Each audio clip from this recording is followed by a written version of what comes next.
namataan sa bahagi ng Ayungin Shoal ang pinakamalaki o tinatawag na monster ship ng China Coast Guard na dumaan pa malapit sa BRP Sierra Madre. Yan ang ulat ni Patrick De Jesus. Bahagyang dumami ang bilang ng mga barko ng China sa West Philippine Sea. Sa pinakahuling monitoring ng Philippine Navy, 129 na barko ng China ang namataan. Higit 40 rito ay nasa Ayungin Shoal, kabilang ang 6 na China Coast Guard, 30 maritime militia at 4 na warship. Mahigpit ding binabantayan ng AFP ang presensya ng pinakamalaki o monster ship ng China Coast Guard na dumaan pa malapit sa BRP Sierra Madre kung saan nangyari ang tensyon sa gitna ng resupply mission noong nakaraang linggo. Ayon sa Armed Forces, ang pag-aligid ng naturang barko ng CCG ay bahagi ng intrusive patrols upang igiit ng China ang kanilang iligal na pangaangkin sa mga lugar na sakop ng exclusive economic zone ng Pilipinas. Sabi ng AFP, taliwas sa mithiing mapanatili ang kapayapaan at kaayusan sa rehiyon ang mga aksyon ng China Coast Guard.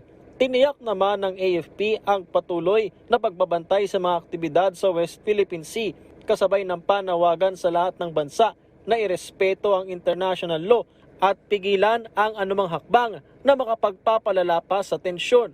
Sa tweet ng maritime security expert na si Ray Powell, huling namataan ang naturang monster ship ng China 40 nautical miles lamang mula sa El Nido, Palawan. Inikot din nito ang iba pang bahagi ng West Philippine Sea, kabilang ang Pag-asa Island at Escoda Shoal, kung saan umabot pa ito hanggang sa Luconia Shoals na sakop ng Malaysia. Kaya para sa tagapagsalita ng Philippine Navy patungkol sa West Philippine Sea, dapat manindigan na rin ang iba pang bansa sa ASEAN laban sa mga agresibong hakbang ng China. Today is the Philippines that is standing up because of the intrusions into us, because of the illegal, coercive, aggressive, and deceptive actions of the Chinese Communist Party against us. By tomorrow, it might be done against them. They might as well make a stand now. Nanawagan naman ang isang maritime law expert na dapat nang palitan ang mga tauhan ng Chinese Embassy sa Pilipinas. Ayon kay Professor J. Batong Bakal, sa mga nakalipas sa taon, nakasira lamang ng relasyon sa Pilipinas ang ilan sa mga ginawang hakbang ng Embahada ng China. Kabilang na rito ang pag-leak sa umano'y audio recording sa usapin sa West Philippine Sea at confidential discussions sa DFA.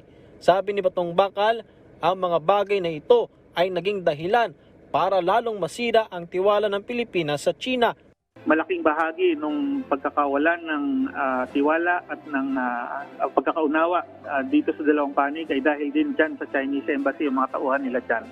So dapat silang palitan na at the very least, no? And that is being, kumbaga, that is a diplomatic way already. Hindi naman natin hinihingi yung kanilang daliri, hindi naman natin hinihingi natin na parusahan sila, ang hinihingi natin ipalit sila ng mas matinong kausap. Sinusubukan pa naming kunan ng pahayag ang Chinese Embassy. Patrick De Jesus para sa Pambansang TV sa Bagong Pilipinas.